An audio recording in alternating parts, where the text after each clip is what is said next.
साधु साधु साधु। श्रद्धावंत उपासक और उपासिकाओं, हम लोग इस वर्षावास पर्व में तथागत अर्हत सम्यक संबुद्ध के द्वारा उपदेश श्री सद्धर्म श्रवण करने जा रहे हैं। आज हम उदान ग्रंथ के अंतर्गत आने वाला एक सूत्र है, सुप्पवासा सूत्र। क्या नाम है? सुप्पवासा सूत्र। आपने नाम सुना होगा इससे पहले, है ना? सुप्पवासा कौन थी? शिव निबंध जी की माता, है ना? तो नाम सुना ही होगा। तो उनको उद्देश्य कर इस सूत्र की देशना की गई है, तो उसमें आने वाली कुछ बातें हैं वो हम देखेंगे। इससे पहले मैं थोड़ा सा परिचय, थोड़ा इसका आवाज़ बैलेंस कर दो। इसका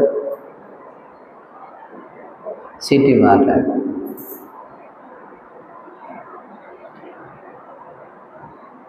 सुप्पवासा वो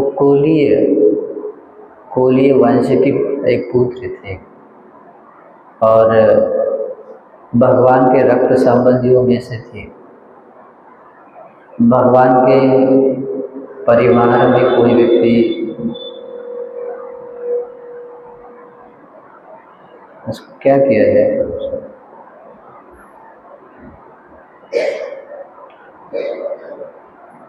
भगवान के परिवार में कोई व्यक्ति आता है, यानी कि भगवान के परिवार में जन्म लेने का सौभाग्य किसी को मिलता है, तो ये बहुत बड़ी उपलब्धि होती है ना? वैसे कोई भी व्यक्ति भगवान के परिवार में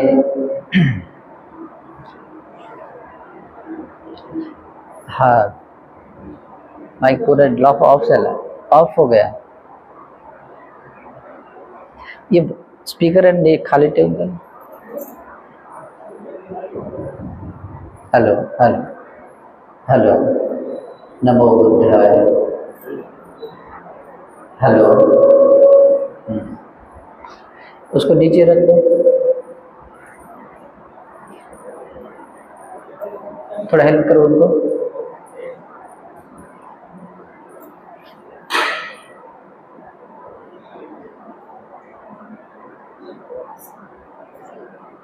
वो ठीक से बैठा नहीं है, उसको ठीक से करना।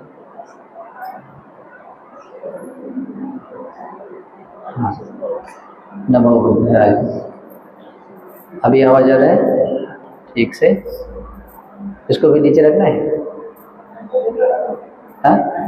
हाँ, ओके, ठीक है, कंटिन्यू करते हैं। देखिए, भगवान बुद्ध के परिवार में कोई जन्म लेता है तो उसको बहुत पुण्य करना पड़ता है।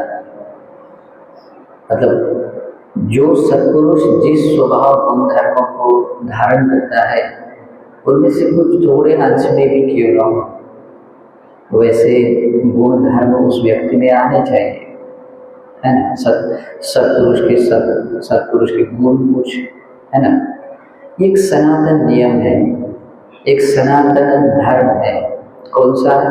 कि जैसे पानी में एक हो जाता है, अगर तेल होता है तो तेल में एक हो जाता है, अगर तेल मिला जाता है तो उसी प्रकार और भी जो चीज़ें होती है एक दूसरे में समान होने से वो मिल जाती है। तो उसी तरह से जिस व्यक्ति में जिस किसी प्रकार के स्वभाव धर्म होते हैं, उस व्यक्ति को उसी प्रकार के लोग मिलते हैं, उनकी संगति हो जाती है। ऐसा कभी नहीं होता है कि विपरीत स्वभाव वाला व्यक्ति, दोनों विपरीत है, दोनों का स्वभाव अलग अलग है, फिर भी दोनों एक साथ रह रहे हैं, एक साथ जा रहे हैं। ऐसा नहीं होता है ना। तो ऐसा न होने की वजह होती है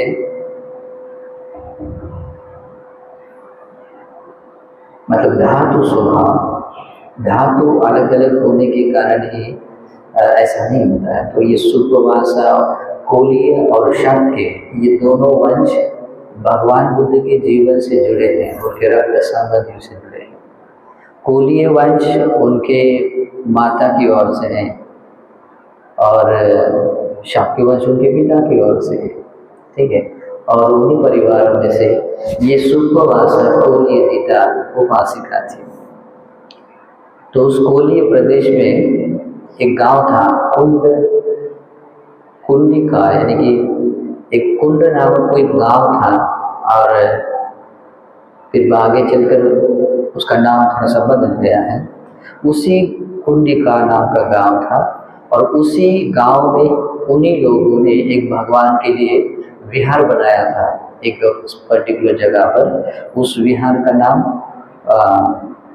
कुंडधान वन या कुंडधान विहार था ऐसा।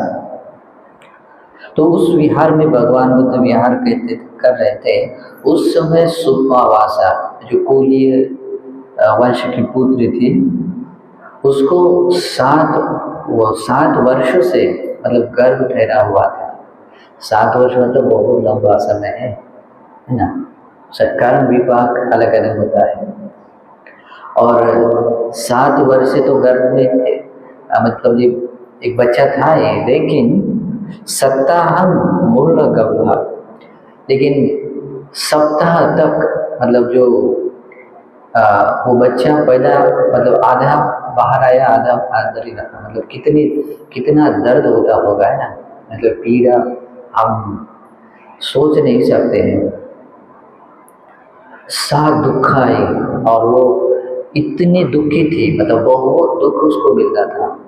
तिब्बाई, बहुत तीव्र वेदना थी। खराई, यानी कि जिसको हम सहन नहीं कर सकते ऐसे। कटुका ही वेदना ही फुट्टा ती ही वितक के ही आदिवास थे। लेकिन ऐसी वेदना होने के बाद भी, कटुक बहुत तीव्र दुख होने के बाद भी, उस तीव्र वेदनाओं को अपने मन में कुछ धर्म के अनुसार विचार करते हुए उस वेदना को सहन करती थी। उसको सहन करने की क्षमता आती थी। अगर ये बात आप लोगों को भी समझ में आती है तो आपको भी ये बल समझ में आएगा कि सचमुच कोई कुछ ऐसी घटनाएं आती हैं, कुछ क्षण ऐसे आते हैं जो हमारे जीवन में बहुत पीड़ा देते हैं, दुख देते हैं, चाहे मानसिक दुख हो, शारीरिक दुख हो। तो उस दुखद घटनाओं में हम अपने आप को समग्र बना सकते हैं, या अपने मन की शांति को बनाए रख सकते हैं, या शांति पाने के लिए थोड़ा बहुत प्रयास कर सकते हैं। तो वो भी इसी प्रकार से कर सकते हैं, वो सहन करने में सक्षम होते हैं। अभी आप इमेजिन कर सकते हैं कि वो दुख कैसा हो सकता है। तो वो ऐसे मन में सोचती थी, सम्मा संबुद्धो वदसो भगवान, वे भगवान सम्यक संबुद्ध है। यो इमस् एव रूपस्य दुःखस्य पानाय धर्मदेशे।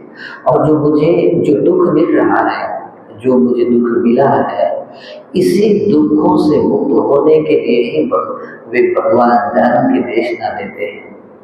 ठीक है, मतलब उसकी श्रद्धा कैसे थे कि वे भगवान एकांततः सम्यक संबुद्ध है, और उन सम्यक संबुद्ध है, इन सभी दुखों से मुक्त होने के लिए ही धर्म की देशना देते हैं।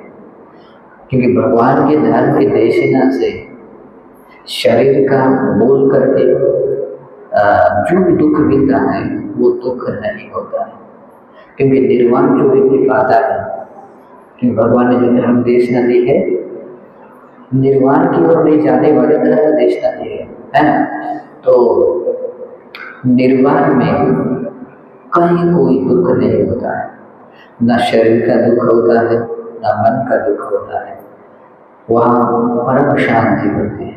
क्योंकि दुख भोगने के लिए या अनुभव आने के लिए जो होना चाहिए वो नहीं होता है। तो हेतु न होने के कारण, दुख का हेतु न होने के कारण दुख भी नहीं होता है।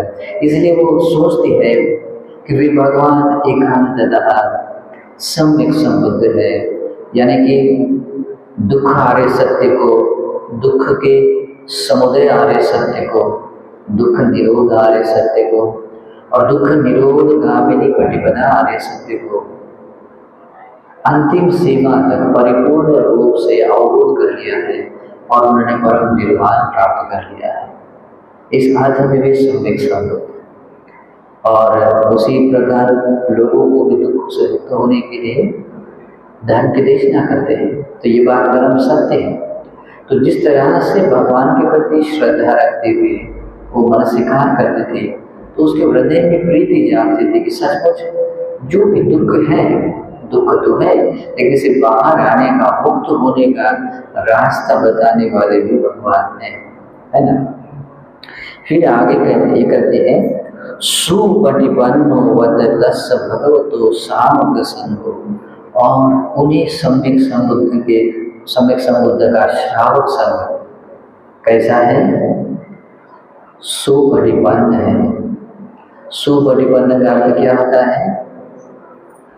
राग द्वेष मोह से मुक्त होने का जो रास्ता है, उस रास्ते पर आरूढ़ हुआ, या राग द्वेष मोह से परिपूर्णतः विमुक्त हुआ, जो श्रावक संग है वो भगवान का है।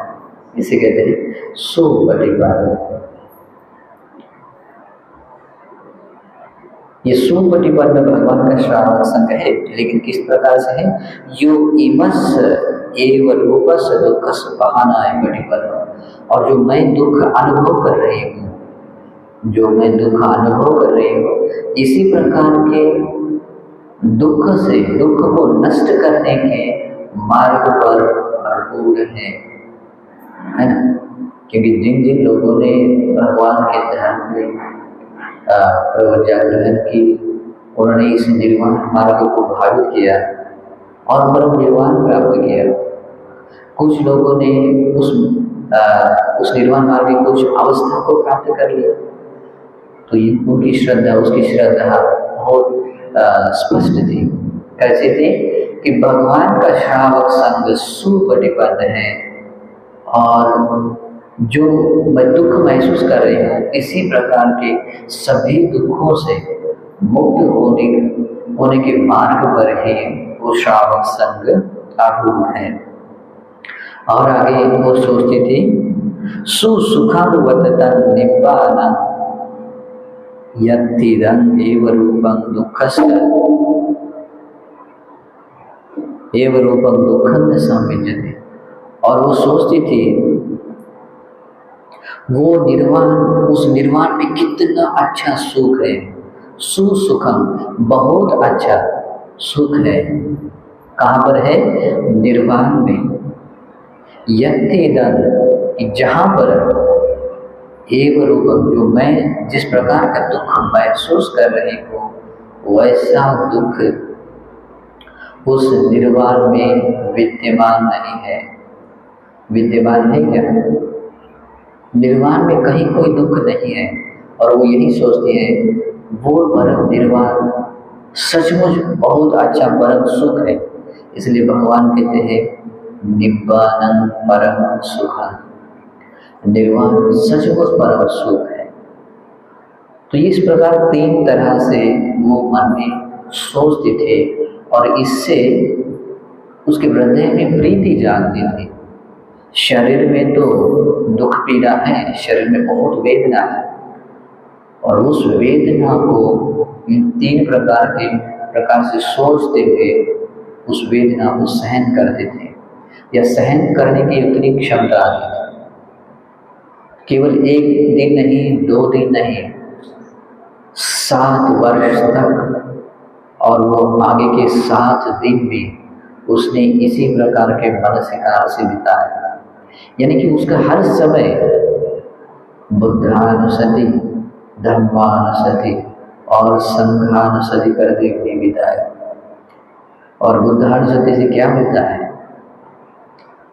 मन में प्रीति जागती है, प्रबुद्ध भाव जाता है, इससे शरीर प्रशब्द रहता है। अभी देखिए, वो वेदना बहुत कठोर है, लेकिन जब हम इस भावना को अपने भीतर बढ़ाते हैं, बुद्धानुस्मृति आदि, तो हमारा शरीर भी ऐसा शांत बनता है। वो तीव्र वेदना में वेदना नहीं रहती है, वो शरीर मात्र की वेदना भी उस समय में उसकी तीव्रता बहुत कम होती है। क्यों?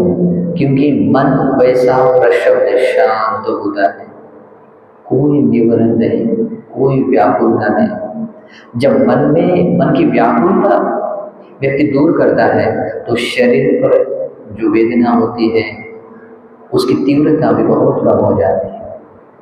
तो ये ध्यान का मार्ग है। जो व्यक्ति इस तरह से बुद्ध गुणों को याद करता है, बहुत कुछ नहीं, अगर एक शब्द भी भगवान के गुणों में से एक गुण भी अगर अपने मन ही मन अगर दोहराता है, मन पर बोलता है, वाणी से प्रकट करता है, तो वो क्या कहलाती है? बुद्धानुस्मृति। आप भगवान को याद कर लें और सही तरीके से अगर समझते हैं, तो आप जब मन में सोचेंगे तो जरूर आपके मन में आनंद और खुशी जागेगी। उसी को कहते हैं प्रीति। और ये प्रीति के कारण प्रशब्द आते हैं, यानी कि शरीर मन शांत होता है, और प्रशब्द आने से हम सुख अनुभव करते हैं। जब व्यक्ति सुख अनुभव करता है, तब उसका मन समाहित रहता है, एकाग्र रहता है। अभी उस एकाग्रता में दुख जो महसूस करते हैं, जो भी होता है, वहाँ पर दुख नहीं होता है, वो दुख शांत होता है, उसका दमन किया जाता है। ठीक है, अभी यहाँ दुखों से मुक्ति नहीं है, लेकिन आगे जो निर्वाण होता है, निर्वाण का मार्ग है, वहाँ पर ये दुख नहीं है। तो यही कहती है कि जो दुख मैं महसूस कर रही हूँ, उसी दुख को नष्ट करने के मार्ग पर अरूप भगवान का शावक संग है, इसलिए सुर बड़े बंद है। और वह जो परम निर्वाण है, उस परम निर्वाण में कहीं कोई दुख नहीं है। जैसा मैं दुख महसूस कर रही हूँ, वो दुख भी वहाँ नहीं है। तो इस तरह से विराग अवस्था में, निर्वाण में उसकी श्रद्धा प्रतिष्ठापित होती है, आग्रह के प्रति उसकी श्रद्धा प्रतिष्ठापित होती है। ये प्रमाण आता है कि जिस व्यक्ति में भगवान बुद्ध के प्रति श्रद्धा स्थिर होती है, धर्म और संघ के प्रति श्रद्धा स्थिर होती है, वह व्यक्ति श्रोतापन्न बनता है। अभी इतने जल्दी से हमें तो महसूस नहीं होगा, लेकिन आप लोगों को एक समय आएगा, ठीक है, जब आप हमेशा धर्म सीखेंगे, श्रवण करेंगे, और एक समय आएगा जब आपको भगवान की बुद्धि के बारे में रंच मात्र भी कहीं कोई अज्ञानता नहीं बचेगी कि भगवान में ये अरहंत गुण ही क्या है, सम्मा संबंध गुण ही क्या है। कोई अज्ञानता नहीं बचेगी, कोई गलत जानकारी, मिथ्या जानकारी नहीं रहेगी, और कोई शंका नहीं रहेगी। उस समय आपकी श्रद्धा स्थिर बनेगी।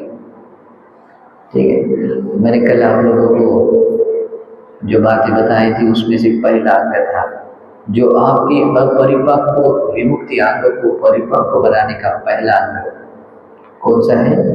श्रद्धा, श्रद्धा की विशुद्धि। ठीक है, तो इस सुप्पा भाषा में जो गुण थे, वो ऐसे ही गुण थे कि उसने श्रोताबंध बने थे, इसलिए उसके स्वभाव में ऐसे प्रकट हो रहे थे। तो इस तरह से वो अपना समय बिताते थे। कितना समय बिताया उसने? 7 साल और 7 दिन। ठीक है, उस इतना समय बीतने के बाद वो अपने पति को, इसका थोड़ा ठीक से कर दो, अपने पति को बुलाती है और कहती है, हे आर्यपुत्र। पुराने जमाने में पति को आर्यपुत्र बोल देते हैं ना, आज तो नहीं बोलते थे, कोई स्वामी बोलता है, स्वामी ने तो आर्यपुत्र है ना, तो बोलती है हे आर्यपुत्र, जहाँ पर भगवान है उस भगवान है वहाँ पर जाओ और भगवान के श्री चरणों पर अपना सिर झुकाकर मेरी ओर से वंदना करो और ऐसा कहो कि कोलीय दिता यानी कि कोलीय वंश की जो पुत्री है वो पुत्री यानी कोलीय दिता सुप्रवासा भगवान के श्री चरणों की वंदना करती है। देखिए किसी के द्वारा अगर वंदना का मैसेज भेजना होता है तो ऐसे भेजा जाता है, ठीक है। और उनके सिर से वंदना करना, उनके चरणों की सिर से वंदना करना और भगवान को उनके आरोग्य के बारे में कुछ पूछताछ करना, कुशल मंगल की बातें पूछना, क्या भगवान सुख से तो है, कुछ कहीं कोई बाधा तो नहीं है, आदि रूप से वो एक प्रिय, जैसे कहते हैं सामीचिकता। सामीचिकता यानी कि जो कुशल मंगल की बातें, जैसे आज आप कहते हैं। और ऐसा कहने के बाद मेरी ओर से कहना कि बंदे सुप्रवासा 7 वर्ष से गर्भ को धारण करते हुए आ रही है, यानी 7 वर्ष से उसने गर्भ को धारण किया हुआ है और 7 दिन से वो गर्भ मतलब वो टेढ़ा हुआ है, यानी कि क्या कहते हैं उसको, आधा बाहर आया है, थोड़ा सा बाहर आया है और उस तरह की एक वेदना वो महसूस कर रही है। और उस वेदना के दुख के बारे में बताते हैं कि वो बहुत तीव्र वेदना है, कटुक है, बहुत कर्कश वेदना है, असहनीय है आदि रूप से। और ऐसी वेदना होते हुए भी वो उस वेदना को इस प्रकार के वितर्क विचार करते हुए उस वेदना को सहन करते हैं कि भगवान अरहत सम्यक संबुद्ध एकांततः सम्यक संबुद्ध ही है और वे सम्यक संबुद्ध जिस तरह का दुख मैं महसूस कर रही हूँ उसी प्रकार के दुखों से मुक्त होने के लिए ही धर्म के देशना देते हैं। और भगवान का श्रावक संग एकांततः सुपटिपन्न है और जिस तरह का मैं दुख महसूस कर रही हूँ उसी प्रकार के दुखों को ग्रहण करने के मार्ग पर आरूढ़ है। और वो परम निर्वाण में सचमुच बहुत अच्छा सुख है, परम श्रेष्ठ सुख है, जहाँ पर कि जैसा मैं दुख महसूस कर रही हूँ वैसा दुख उस निर्वाण में कहीं रंच मात्र भी नहीं है। तो इस तरह का विचार वितर्क करते हुए अपने मन में सोचते हुए अपना समय बिताती है और उस तीव्र कटुक बहुत कर्कश असहनीय वेदनाओं को सहन कर रही है। ऐसा मेरी ओर से भगवान को जाकर बोलना। किसको कहते हैं? अपने पति को। तो वो पति भी बहुत श्रद्धावान होता है, वो कहता है बहुत अच्छा, ये तो बहुत अच्छी बात कही है। तो इस प्रकार से वो कोलीय पुत्र, यानी कि वो कोलीय पुत्र था जो सुप्रवासा का पति, वो भी कोलीय वंश का। वो सुप्रवासा की बात सुनकर जहाँ भगवान थे वहाँ पर जाता है, भगवान को अभिवादन करते हुए अभिवादन कर एक और बैठता है और भगवान एक और बैठने के बाद भगवान को कहता है, भगवान सुप्रवासा कोलीय देता। अब यहाँ पर नहीं बोलता है मेरी बीवी है ना, मेरी पत्नी, ऐसा नहीं बोलता, वहाँ उसका गौरव से ही नाम देता है। वो कहता है कि कोलीय देता, कोलीय वंश की पुत्री सुप्रवासा 7 वर्षों से गर्भ धारण किया हुआ था और 7 दिन से वो गर्भ यानी कि वो बच्चा अभी आधा बाहर है, यानी कि उसको कुछ तो भी नाम है, पाली में तो अलग है। तो गर्भ मतलब आधा बाहर आया है लेकिन प्रसूत नहीं हुई है। और इस तरह की स्थिति में नहीं, पहले क्या कहते हैं, वो भगवान को कहते पहले वंदन का मैसेज देती हैं, कहती हैं सुप्रभाषा कोली दीता, भगवान के श्री चरणों की वंदना करती है, सिरसा वंदती, और भगवान का कुशल मंगल पूछती हैं, और बाकी भी सुख विहार आदि, क्या सुख से आदि है आदि पूछती हैं। और ऐसा कहने के बाद वो बाकी बताता है कि किस तरह से वो 7 वर्ष और 7 दिनों तक वो दुख सहन, मतलब दुख में आ पड़ी हुई हैं, लेकिन उस दुख को भी वो इस तरह के परिवितर्क से सहन कर रही है कि भगवान एकांततः सम्यक संबुद्ध है। जो सम्यक संबुद्ध जिस तरह का मैं दुख महसूस कर रही हूँ, उस तरह का दुख नष्ट करने के लिए ही, यानी उस दुख से मुक्त होने के लिए ही धर्म की देशना देते हैं। और जो भगवान का श्रावक संग है, सुमणिपन्न है, और जिस तरह का मैं दुख महसूस कर रही हूँ, उसी तरह का, उस प्रकार का दुख परिपूर्णतः नष्ट करने के लिए ही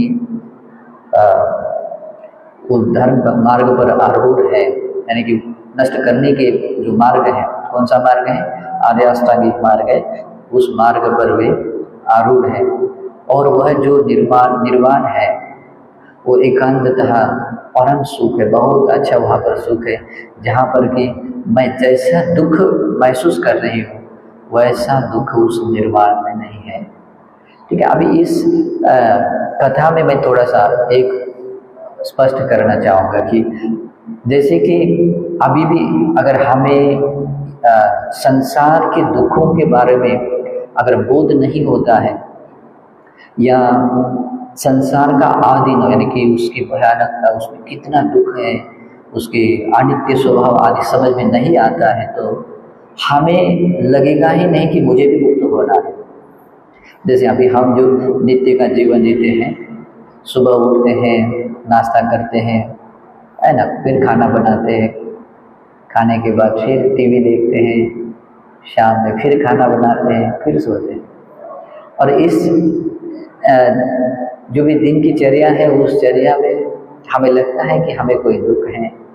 ठीक है, छोटी छोटी बातें आती हैं, शरीर में कुछ छोटे छोटे दुख भी आते हैं, लेकिन हमें ये विश्वास होता है कि मैं ये दवा खाऊंगा तो ये रोग ठीक हो जाएगा, ये कोई बड़ा दुख नहीं है, और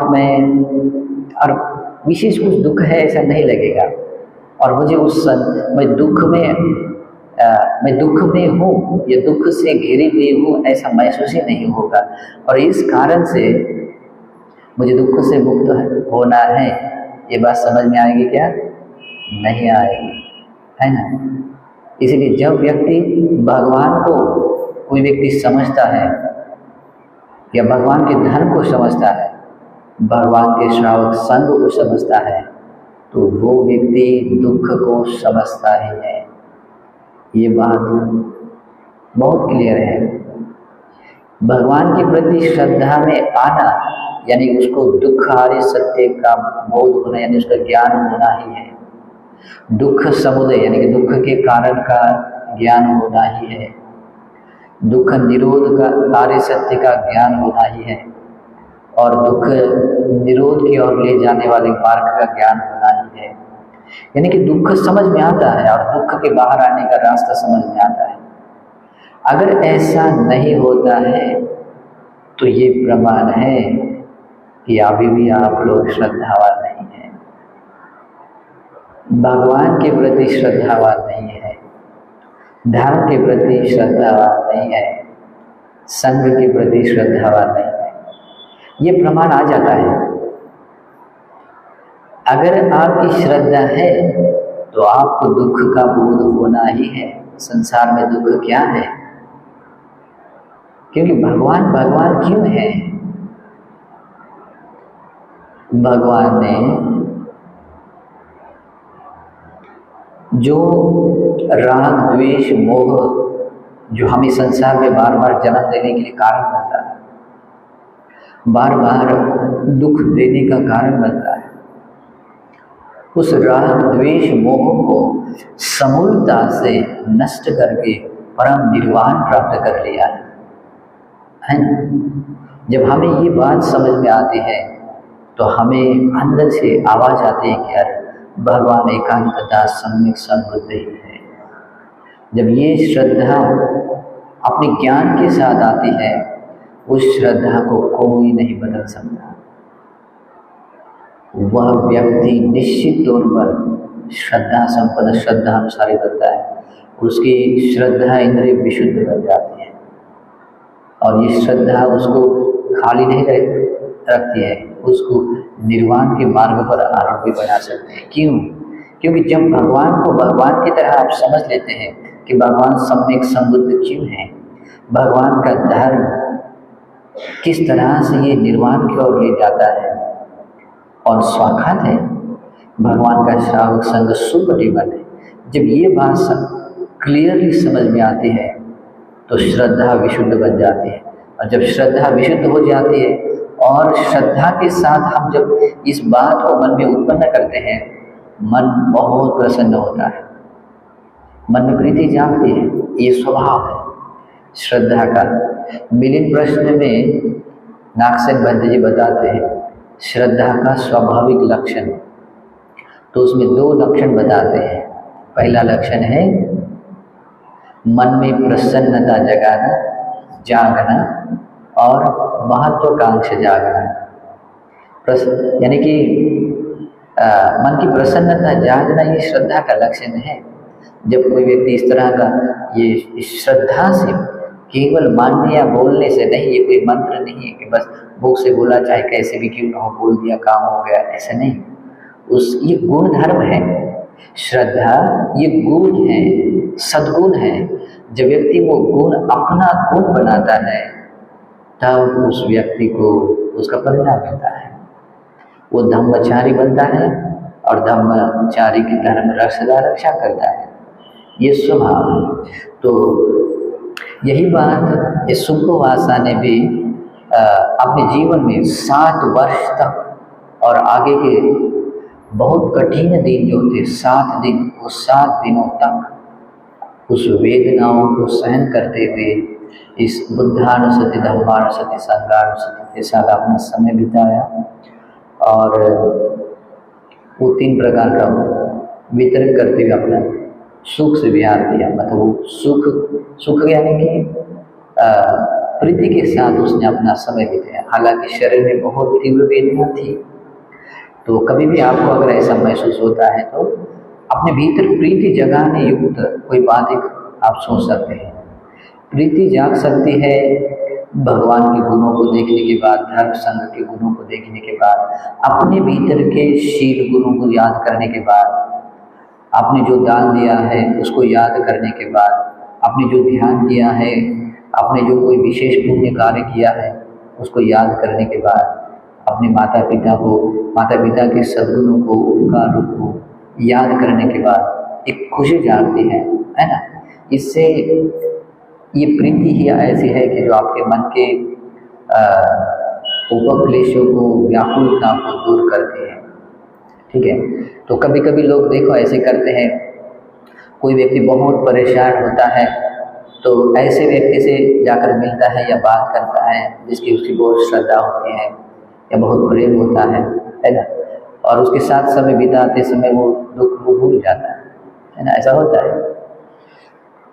तो ऐसा कहने के बाद भगवान बुद्ध को कोलीय पुत्र ने सुब्बवासा के बारे में पूरी जानकारी भगवान को बताने के बाद भगवान अपने मुख से इस तरह से आशीर्वाद करते हैं, सुखिनी हो तो सुब्बवासा, वो सुब्बवासा सुखी हो।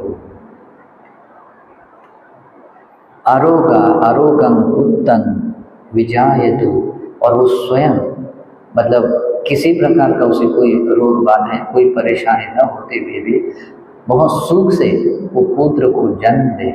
इस तरह से आशीर्वाद करते हैं। सह वचना, भगवान के मुख से वो वचन निकलना, मतलब वचन निकलना, और उधर भगवतो सुब्बवासा कोलिद सुखिनो आरोगम उत्तम विजाय, ऐसा शब्द बाहर निकलते ही वो सुब्बवासा की जो वेदना थी बिल्कुल मुझे एक मतलब छोटी सी भी वेदना उसको महसूस नहीं हुई, एक पल के लिए भी वेदना महसूस नहीं हुई, मतलब अभी शब्द निकले और थोड़ा 1-2 मिनट रहने के बाद सुखी हुई, ऐसा नहीं। जिस समय भगवान के श्रीमुख से वो शब्द निकले, वो शब्द और उसका दुख पूर्णतः शांत होना, वो निरोगी होना एक हो गया था। और वो पुत्र भी निरोगी होकर, मतलब एक स्वस्थ रूप में सुख से वो जन्म दिया उस पुत्र ने भी। ठीक है, तो इस तरह से वो पुत्र जन्म होने के दिन ही 7 वर्ष 7 दिन का था, है ना, क्योंकि पुत्र की जो भी आयु गिनी जाती है वो गर्भ में आने के दिन से गिनी जाती है। तो इस तरह से शिवली जी का, शिवली जो बाद में बंते जी बने, उनका जन्म हुआ।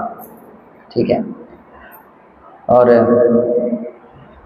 ऐसा कहने के बाद वो कोलीय पुत्र जो सुपवासा का पति है, भगवान के इस शब्द को सुनने के बाद बहुत प्रसन्न होता है कि भगवान ने आशीर्वाद दिया, और प्रसन्न होकर उसका अभिनंदन साधु साधु कहता है, भगवान को अभिवादन करता है, प्रदक्षिणा करता है और अपने घर जाता है। और घर जाने के बाद वो देखता है, आश्चर्य की बात ये देखता है कि एक बहुत प्यारा सा बच्चा एक सुपवासा के बाजू में लेटा हुआ है। सुपवासा भी प्रसन्न है, सुखी है, अपने बच्चों को देखते हुए मुस्कुराते हुए देख रही है, सुखी है, बच्चा भी खेलता हुआ बहुत प्यारा सा लग रहा है। तो ये सारी घटनाएं देखने के बाद उसको आश्चर्य होता है, और आश्चर्य से कहता है कि भगवान एकांततः सम्यक संबुद्ध है, यानी भगवान के ही गुण गाता है। ठीक है,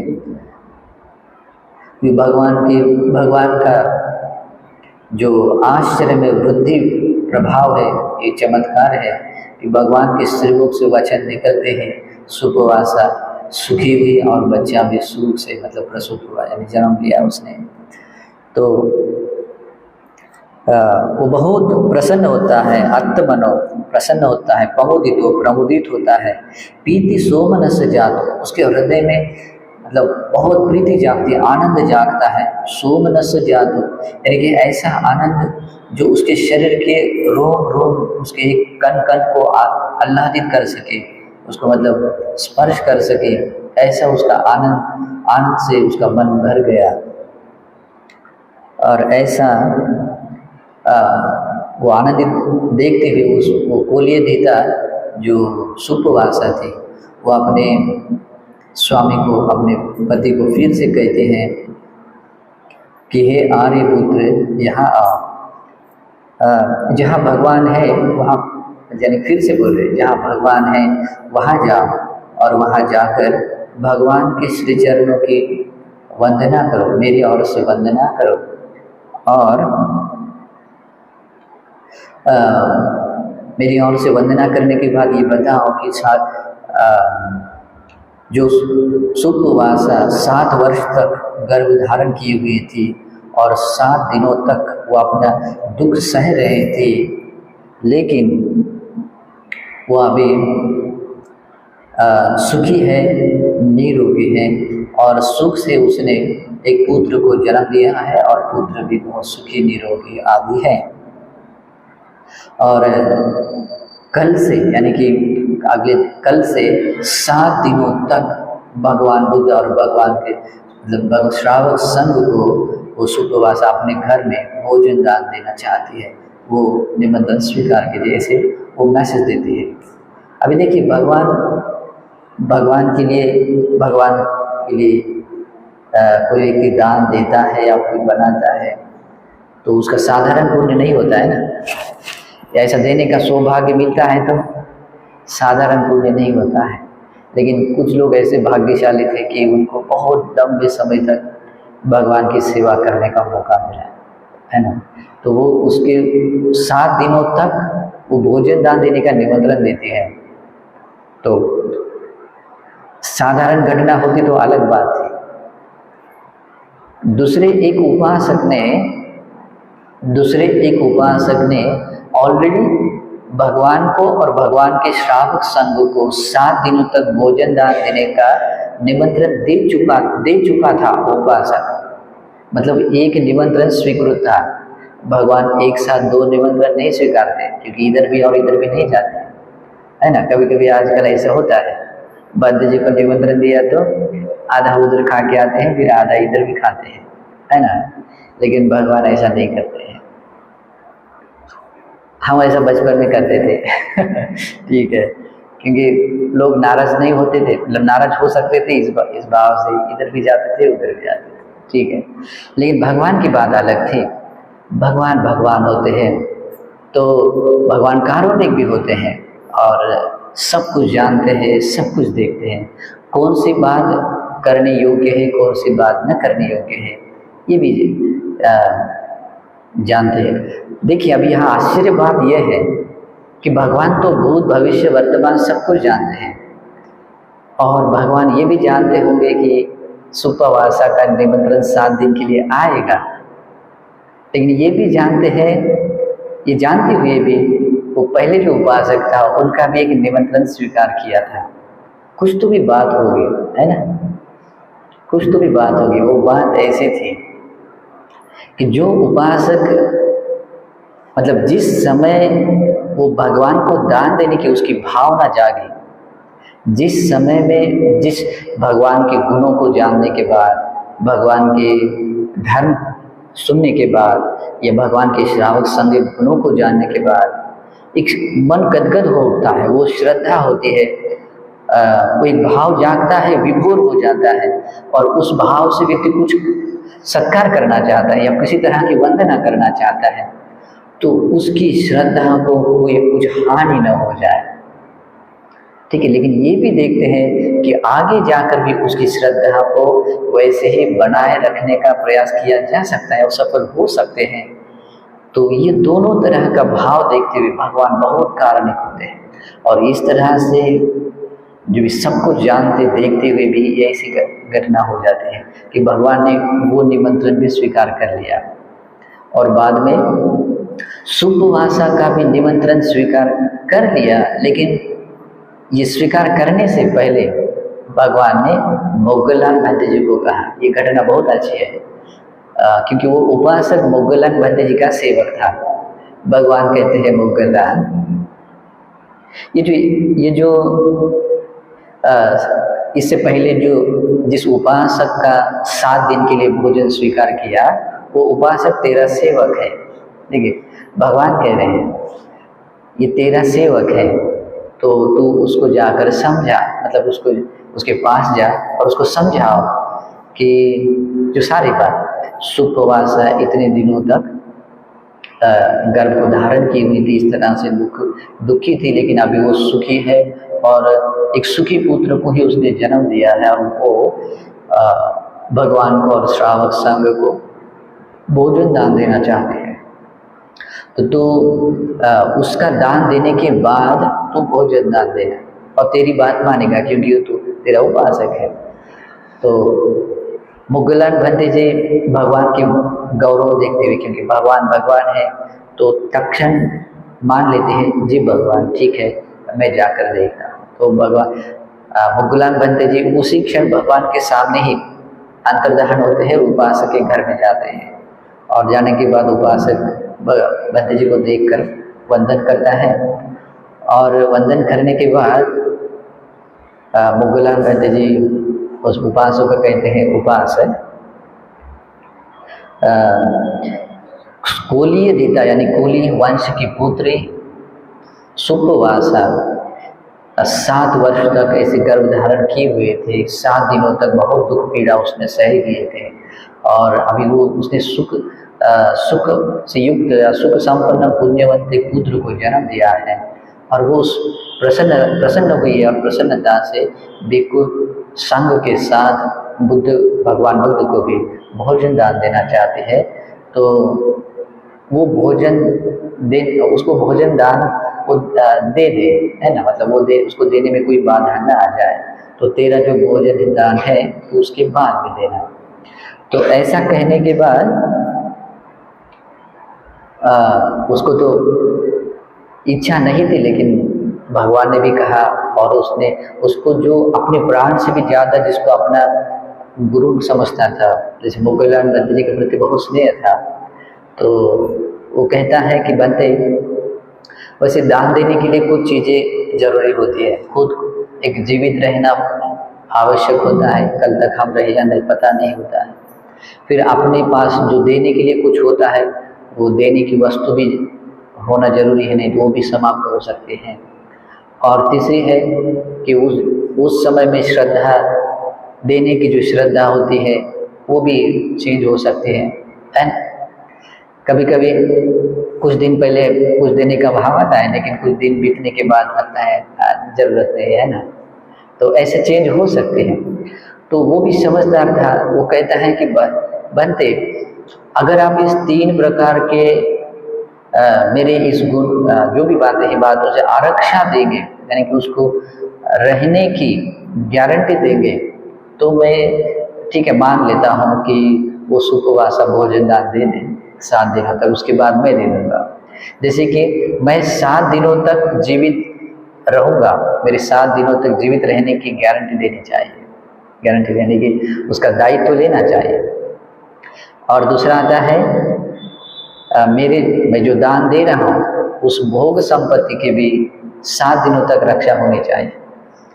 बंदे जी अपने दिव्य चक्षु से जो भी अपने ज्ञान से देखते हैं, उसके 7 दिनों उसकी भोग संपत्ति की कोई हानि नहीं होती है, उसके जीवन की भी हानि नहीं होती है, और उसकी श्रद्धा की भी हानि नहीं होती है। लेकिन बंदे ये ऐसा कहते हैं, ठीक है उपासक, 7 दिन तक तुझे मृत्यु न आ जाए इसकी दायित्व जिम्मेदारी मैं लेता हूँ, और तेरी भोग संपत्ति यानी कि जो भी धन है वो भी विनाश न हो, इसका भी दायित्व जिम्मेदारी मैं लेता हूँ। लेकिन जो श्रद्धा का जो पार्ट है, तुझे दान देना है या नहीं देना है, इसको तू खुद रक्षा करना है ना, क्योंकि ये दान देना न देना व्यक्तिगत है, तो ये व्यक्तिगत धर्म होने के कारण उसकी रक्षा तुझे खुद करनी है। ऐसा कहने के बाद वो कहता है ठीक है बंदे जी, है ना, क्या कर सकते हैं, मैं जीवित भी रह रहा हूँ और गारंटी भी है, और कोई हानि भी नहीं है, मेरा पुण्य जो होना है वो पुण्य भी मिल रहा है, तो स्वीकार कर लेता है। तो ऐसा उसको समझाने के बाद मोगलान बंते जी भगवान के पास आते हैं और भगवान को सारा वृत्तांत बताते हैं।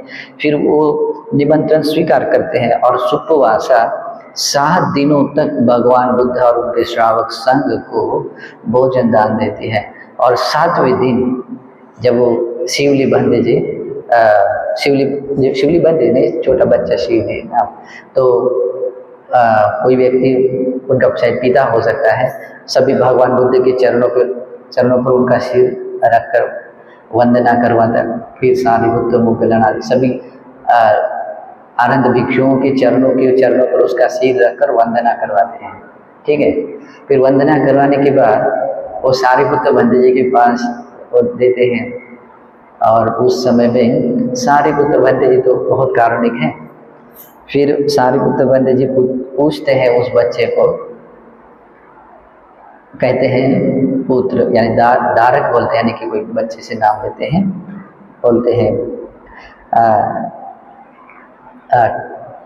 अच्छा है वचन, कच्ची ते दारक खमनीय कच्ची यापनीय, तेरा जीवन यापन कैसा है, यानी कि तू सुख से या किसी प्रकार की बिना किसी पीड़ा या परेशानी से सुख से तो है, तेरे जीवन यापन में कोई कठिनाई तो नहीं है। कच्ची न किंची दुखंती, क्या किसी प्रकार का तुझे दुख तो नहीं है। अभी सारिपुत्र बंते जी इस तरह से वो प्रश्न पूछते हैं, वो बंते जी जानते हैं इसलिए पूछते हैं, है ना। तो सारिपुत्र बंते को शिवली कहते हैं, कुतो में बंते सारिपुत्र खमनीय कुतो यापनीय। आश्चर्य की बात ये थी कि सारिपुत्र बंते जी का नाम किसी ने बताया नहीं था कि ये सारिपुत्र बंते जी हैं, और किसी ने नहीं बताया था कि इनको बंते जी बोलते हैं। ठीक है, वो कहता है बच्चा, पहला वचन, माँ को माँ भी नहीं बोला था, अभी जन्म हुआ 7 दिन हुए जन्म होकर। ठीक है, वो कहता है कि भंते सारिपुत्र, मुझे कहाँ सुख है, मुझे कहाँ शांति है, कहाँ मुझे मतलब किसी प्रकार की मुझे पीड़ा रहित भाव है ना। मेरा जीवन में आसान नहीं है, यानी कि मेरे जो दुख सहा है इससे मेरे जीवन में कहीं कोई शांति नहीं है। मेरा जीवन यापन बहुत मुश्किल से हुआ है, यानी कि मैं गर्भ से धारण आता हुआ यहाँ तक बहुत दुख सहा है। और वो कहता है सत्य में वस्सानी लोह कुंभी अंगुत्तानी। वो क्या कहता है, स्वयं अभी शिवली बोल रहे हैं, ठीक है। वो कहते हैं, अभी छोटा बच्चा है, वो कहते हैं कि मैं 7 वर्ष तक लोहे के एक बर्तन कुंभ में यानी पात्र में, जैसे कोई व्यक्ति बंद रहता है तो उस तरह से मैं माता के गर्भ में था। मैंने कितनी दुख वेदना पीड़ा सही है उसका कोई प्रमाण नहीं है। तो मेरे जीवन में कहाँ शांति है, कहाँ सुख है, कहाँ मेरा जीवन मतलब आसान है, बहुत कठिन है, ऐसा बताते हैं। अभी ये संवाद सारिपुत्र और शिव जी का है। और ऐसा संवाद सारिपुत्र बनते उस बच्चे से बात करते हुए, उस शिवली भी सारिपुत्र बंधु से बात करते हुए वो सुपवासा देखती है, दूर से देखती है कि मेरा पुत्र सारिपुत्र बंधु से बात कर रहा है। कि जो सारिपुत्र भगवान बुद्ध जी के बाद में दाहिनी ओर बैठे हुए हैं और जो धर्म सेनापति है, जिनकी ख्याति सभी अनंत ब्रह्मांडों में भगवान के बाद सबसे श्रेष्ठ वंदनीय प्रथम स्थान पर है भगवान के बाद। और ऐसे धर्म सेनापति के साथ मेरा पुत्र वार्तालाप कर रहा है, उनके साथ बात कर रहा है। तो ऐसा देखने के बाद उसके हृदय में बहुत प्रीति जागती है, उसको बहुत अच्छा लगता है कि मेरा पुत्र बात कर रहा है और भी धर्म सेनापतियों के साथ में, एक प्रज्ञाओं में अग्र व्यक्ति के साथ में, है ना। तो ऐसा देखने के बाद उसको बहुत आनंद खुशी होती है। और खुशी होने के कारण मतलब इधर उधर ध्यान के केवल अपने पुत्र का और उधर ही देखते हुए आनंद अपना व्यक्त करती है। तो इस घटना को भगवान देखते हैं, अभी भगवान भी सामने ही है, भगवान देखते हैं और भगवान उसको देखते हैं और उसके मन की स्थिति को देखते हैं। अभी भगवान, मैंने क्या कहा, भगवान सब कुछ जानते हैं, सब कुछ देखते हैं, यहाँ तक कि आदि अंत आरंभ भूत भविष्य सब कुछ, ठीक है। तो अभी वो घटना केवल हम तो देखेंगे, उस शिवली जी को देखेंगे, सुपवासा को देखेंगे, सारी बुद्धि इतना ही देख पाएंगे और कुछ नहीं देख पाएंगे, है ना। लेकिन भगवान भगवान है, तो भगवान उसकी भावनाओं को देखते हैं कि संसार में इतना भयावह दुख होते हुए भी व्यक्ति बार बार दुख की कैसे कामना करता है। तो ये बात बताते हुए भगवान उस सुपवासा को कहते हैं कि सुपवासा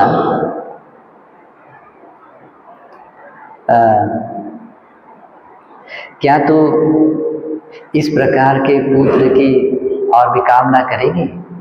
देखिए भगवान क्या कहते हैं, सुपवासा जो तेरा इतना तुझे प्रिय पुत्र लग रहा है, इतना प्रिय लग रहा है, जो सारिपुत्र बनते से बात भी कर रहा है, तो ऐसे प्रिय पुत्र की तू काम और भी कामना करेगी। तो वो कहते हैं इच्छे या महन भगवा अन्यानिपि एव रूपान सप्तपुत्रानि। मैं ऐसे प्रिय पुत्रों के और 7 पुत्रों को भी पुत्रों की कामना कर सकती हूँ, इतनी मुझे प्रिय है, ठीक है। तो बात यहाँ एक दुख की नहीं थी, वो ऐसे और 7 बार दुख झेलने को भी मतलब तैयार थी। कितने 7 वर्ष तक, 7 दिन तक गर्भ में पुत्र को धारण कर अगर ऐसा प्रिय पुत्र जन्म लेता है तो ऐसा दुख वो कितनी बार चाहते हैं, और 7 बार। अब ये बात ऐसी नहीं है कि दुख समझा नहीं, ऐसा नहीं है, लेकिन ये मोह, ये बंधन, ये तृष्णा, ये बहुत गहरी होती है। जिस दुख को हम पसंद नहीं करते, चाहते नहीं कि मुझे ये दुख कभी हमें मिले, लेकिन उसी दुख की बार बार कामना करते हैं, है ना। जो दुख असहनीय होता है, जो दुख, जैसे कि देखो ये अभी हमें एक जन्म मिला है, ये 4 धातुओं से बना हुआ एक रूप मिला है और इससे हमारा जन्म हुआ है 6 इंद्रियों का लाभ होते हुए। अभी इन 6 इंद्रियों का लाभ हुआ, एक जन्म मिला है, इससे हम बहुत दुख सहते हैं। आंखों से रूप देखते हुए, कान से कुछ शब्द सुनते हुए, नाक से गंध लेते हुए, जिह्वा से कुछ चखते हुए, शरीर से कुछ स्पर्शव्य पदार्थ का स्पर्श होते हुए, या मन से भी कुछ सोच विचार आते हैं, बहुत दुख सहते हैं। कोई ऐसा 7वां इंद्रिय नहीं है जिससे कुछ हम दुख अनुभव कर सके, है ना। 6 इंद्रिय हैं, उनसे हम दुख भोगते हैं, लेकिन इस दुख को भोगते समय में भी हम उसी प्रकार के दुख की और कामना करते हैं, है ना। तो ऐसा संसार है भयानक। इसीलिए भगवान उसको बताने के लिए कि एक स्त्री का स्वभाव कैसे होता है। सामान्य रूप से स्त्री के स्वभाव में पुत्र पाने की जो इच्छाएं होती है वो कभी खत्म नहीं होती है ना, वो अतृप्त ही रहती है। अभी कहेंगे कि ठीक है मुझे 2 बच्चे हैं, अभी इतना काफ़ी है, लेकिन उसकी भीतर की जो भावना है वो भावना अतृप्त ही रहती है। हालांकि सभी जानते हैं वहाँ पर दुख है, लेकिन ये होने के बाद भी उसी दुख की और भी वो कामना होती है और उसमें अतृप्त भी व्यक्ति होता है। आश्चर्य की बात है, ठीक है। तो ऐसा भगवान वहाँ पर वो प्रकट करने के बाद लोग भी वहाँ बहुत होते हैं। तो भगवान कहते हैं इस घटना को देखने के बाद, असातं सात रूपेण प्रिय रूपेण अप्रिया दुखं सुखस्य रूपेण पमत्त मतिवत्तति। और इसी कारण से प्रमाद हुआ व्यक्ति, यानी कि जो मोह में पड़ा हुआ व्यक्ति, तृष्णाओं से बंधा हुआ व्यक्ति, अविद्याओं से ढका हुआ व्यक्ति बार बार इस संसार में दुख में आ गिरता है। क्यों? क्योंकि जो अप्रिय होता है, दुख अप्रिय है, लेकिन उस अप्रिय को ही प्रिय बनाता है व्यक्ति। उस दुख को, जो दुख अप्रिय होता है लेकिन उसको ही कामना करता है, उसको प्रिय बनाता है। प्रिय रूपेण अप्रियम, और लेकिन जो प्रिय होना चाहिए, जैसे परम निर्वाण, जहाँ कहीं कोई दुख नहीं है, जहाँ परम शांति है, किसी प्रकार का कोई दुख वहाँ नहीं होता है, लेकिन वहाँ जाने के लिए उतना प्रिय नहीं लगता है। अभी कहेंगे कि आपको यहाँ मुक्त होना है, तो लेकर अरे फिर ये सुख कौन भोगेगा है ना, सुख कौन रहेगा, उसके तो भोगने के लिए कोई होना चाहिए ना हम नहीं रहेंगे तो कैसे चलेगा, ठीक है। तो हम इस तरह से जो प्रिय को अप्रिय समझता है, दुख से सुखं रूपेण, और जहाँ दुख है उसको सुख के रूप में स्वीकार करता है, उसको देखता है। क्या है दुख? ये शरीर भी दुख है, ये मन भी दुख है ना। जैसे यहाँ देखा जाए तो ये आँखें दुख है, कान या उसका विषय कान और उसका विषय शब्द, ये सारे 6 इंद्रियां और इंद्रियों के सारे विषय दुख है ना। रूप वेदना संज्ञा संखार विज्ञान सब दुख है। यद नित्यं तं दुखम, बहुत ध्यान से सुनिए, जो कुछ भी अनित्य होता है वह दुख ही है। अनित्य क्या है? सब कुछ है। जो हेतु प्रत्यय से उत्पन्न हुआ है वो अनित्य है, लेकिन जो अनित्य होते हुए, दुख होते हुए भी हम उसको सुख के रूप में देखते हैं, और सुख के रूप में देखने के कारण ही व्यक्ति बार बार इस संसार में जन्म लेता है, मरता है, फिर कर्म के अनुसार फिर जन्म लेता है ना। तो ये भगवान बुद्ध इस देशना में उपदेश देते हैं। अगर आपको लगता है कि मैं संसार से मुक्त हो जाऊं, तो आपको चाहिए कि इस संसार में जो दुख स्वभाव है उस दुख स्वभाव को मतलब जानना चाहिए। मैं जानूं, ऐसा ही आपको मन में आना चाहिए। अगर आपको लगता है कि मैं इस दुख संसार दुखों से मुक्त हो जाऊं, तो विमुक्तिदायी जो मार्ग बताया है आर्याष्टांगिक मार्ग, उस मार्ग को समझना चाहिए। ठीक है, तो ये जो पूरी घटनाएं बताई है उसमें तीन तरह के आप मतलब एक संदेश ले सकते हैं। कौन से? एक, अगर आपको जब कभी किसी प्रकार के शारीरिक या मानसिक किसी प्रकार की परेशानी दुख अगर होता है, तो आप भगवान बुद्ध धर्म और संघ के अनुस्मृति में अपना समय बिताएं, इससे आप इससे बाहर आ सकते हैं। ठीक है, ये पहला जैसे सुप्रभाषा ने किया, और इससे आपकी श्रद्धा भी निश्चल और स्थिर बनेगी। दूसरा, जो भी आप पुण्य करना चाहते हैं, तो पुण्य करने के लिए आपके भीतर की जो श्रद्धा होती है, उस श्रद्धा की रक्षा खुद को हमेशा करनी है। ठीक है, कभी भूलना नहीं है। मतलब ठीक है, आज की हम देखेंगे तो समय का समय ऐसा नहीं है।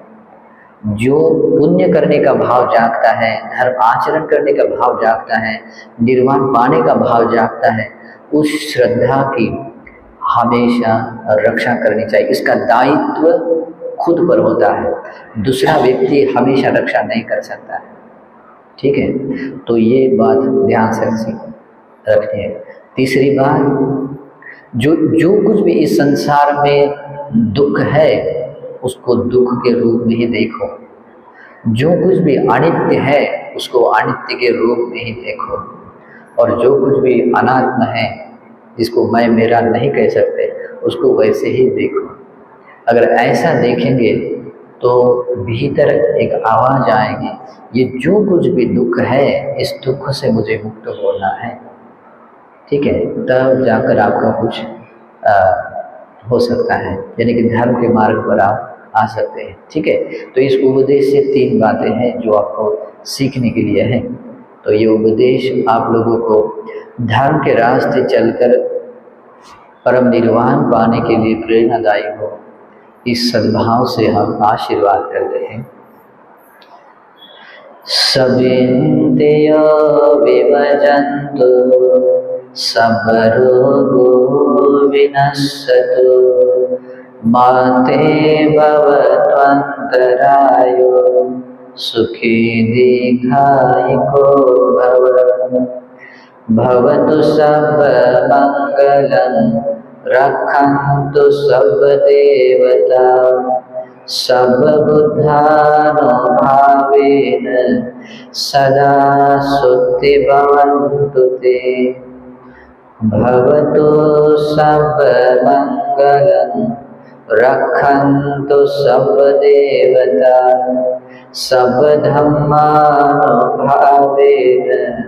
सदा शुद्धि भवन्तु ते। भवतु सब मंगलं, रक्षन्तु सब देवता, सब संघानुभावेन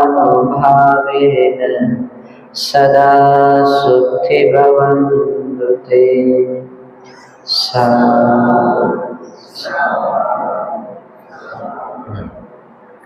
सुखी हो।